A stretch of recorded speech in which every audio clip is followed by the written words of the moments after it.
Selamat malam saudara. Ketua PSSI Erick Thohir mengungkap Mauro Zylstra tengah menjalani proses naturalisasi. Akankah striker FC Volendam ini bisa menjadi mesin gol timnas? Selain Zylstra, apakah masih ada lagi nama pemain yang akan dinaturalisasi?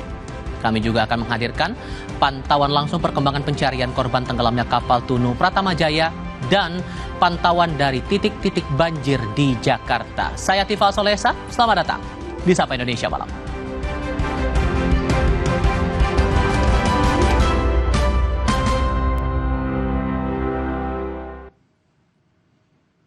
Sorotan pertama kami datang dari Jakarta, saudara. Banjir merendam kawasan Kebonpala, Jakarta Timur.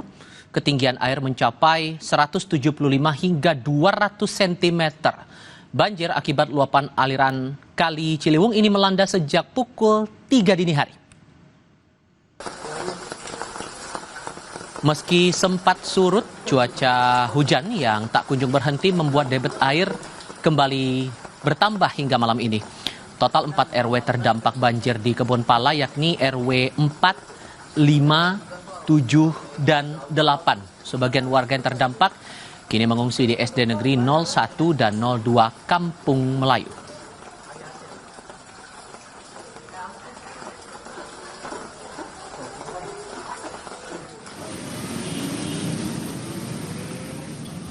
Di titik lainnya, hujan deras yang mengguyur Jakarta pada Minggu sore membuat ruas jalan DI Panjaitan, Jakarta Timur terendam. Ketinggian banjir mencapai 50 cm hingga membuat ruas jalan hanya bisa dilintasi sebagian kendaraan hingga memicu kemacetan. Kemacetan panjang kendaraan terlihat dari arah UKI menuju Kebon Nanas.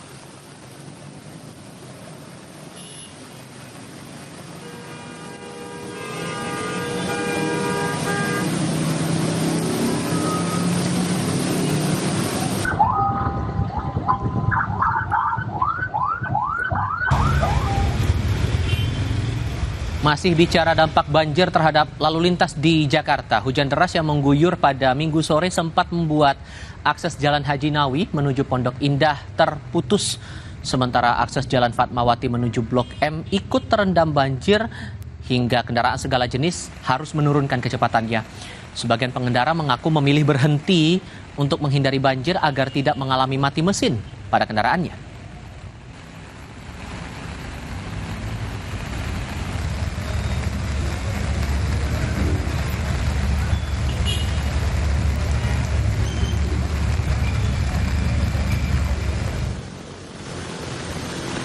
Masih dari Jakarta Selatan, kondisi ruas Jalan Dharma Wangsa Raya, Kelurahan Pulo, Kecamatan Kebayoran Baru ikut tergenang pada Minggu sore. Tinggi muka air bervariasi hingga 40 cm. Hal itu mengakibatkan sejumlah pengendara sepeda motor yang nekat melintas mengalami mati mesin. Sejumlah petugas PPSU dikerahkan ke lokasi untuk membantu pengendara dan mengimbau pengendara lain tidak memaksa melintasi jalur itu.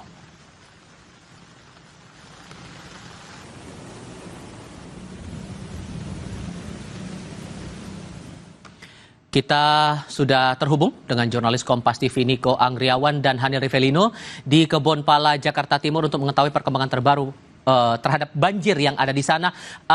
Apa kabar para warga terdampak banjir dan apakah kondisinya sudah mulai surut sekarang, Niko?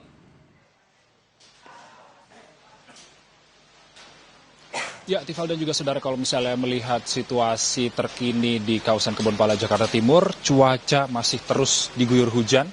Kalau misalnya tadi pada sekitar pukul 16 waktu Indonesia Barat nih sempat terjadi hujan yang sangat lebat, dan juga hingga pada malam hari ini sekitar pukul 19.04 waktu Indonesia Barat ini cuaca terus masih diguyur hujan, dan tentunya ini berdampak terhadap banjir yang melanda di kawasan Kebonpala, Jakarta Timur. Kalau tadi pada pukul 3 sore sempat surut di ketinggian 155 cm. Sementara kalau sekarang, Tifal dan juga saudara, sudah mencapai 175 hingga 2 meter. Ini yang masih terus dilakukan, dipantau oleh para petugas terkait. Tentunya hingga saat ini apabila cuaca terus diguyur hujan seperti saat ini, tentunya nantinya akan meningkatkan debit air yang ada di yang melanda di 4 RW di RW 4, lalu ada RW 5, lalu kemudian ada RW 7 dan juga RW 8. Nantinya ini kalau misalnya selalu terjadi hujan seperti saat ini yang sedang saya rasakan di kawasan Kebonpala Jakarta Timur, tentunya nanti akan meningkatkan debit air banjir yang melanda di kawasan ini. Sementara kalau misalnya terkait dengan warga, ini warga sudah melakukan evakuasi ke SDN 01 dan juga 02 Kampung Melayu Jakarta Timur. Dan juga ada sebagian warga, Tifal dan juga saudara, tentunya ini mereka ada yang memilih berdiam diri di lantai 2 untuk nantinya bisa mempertahankan barang-barang mereka. Dan juga tadi dilakukan oleh petugas terkait, Tifal dan juga saudara, baik itu polisi, tentara, lalu kemudian ada BPBD, tadi tentu melakukan evakuasi baik dari warga, ibu-ibu hamil, lalu ada anak, seorang bayi seperti itu yang saat ini sudah dievakuasi. Dan kemudian ada beberapa warga yang masih melakukan evakuasi terhadap barang-barangnya yang masih bisa diharapkan untuk dievakuasi. Dan tentunya saat ini mereka sudah dilakukan, dikumpulkan di SDN 01 dan juga 02 Kampung Melayu Jakarta Timur.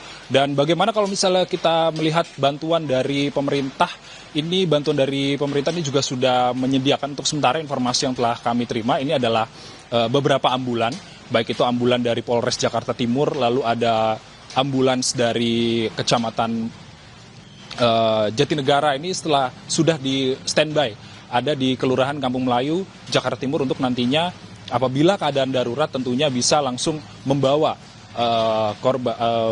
orang-orang yang terdampak banjir ini langsung dibawa ke rumah sakit. Dan tentunya kalau misalnya berdasarkan informasi yang telah kami terima juga, kalau bantuan makanan ini tentunya tadi ada bantuan 500 pieces roti, ini langsung diberikan kepada warga yang terdampak banjir yang tentunya sudah dikumpulkan di SDN 01 dan juga 02 Kampung Melayu Jakarta Timur. Untuk sementara demikian, Tifal, tentunya kita tetap berharap bahwa nantinya ada bantuan-bantuan yang lebih konkret lagi dari pemerintah, baik itu pemerintah maupun dari pihak swasta tentunya, agar nantinya yang diungsikan, para pengungsi yang saat ini di SDN 01 dan 02 ini bisa diperlakukan dengan baik dan juga mereka bisa lebih terawat dengan baik. Begitu, Tifal. Niko Anggriawan dan Haniel Rivelino melaporkan langsung dari Kebonpala Jakarta Timur. Terima kasih.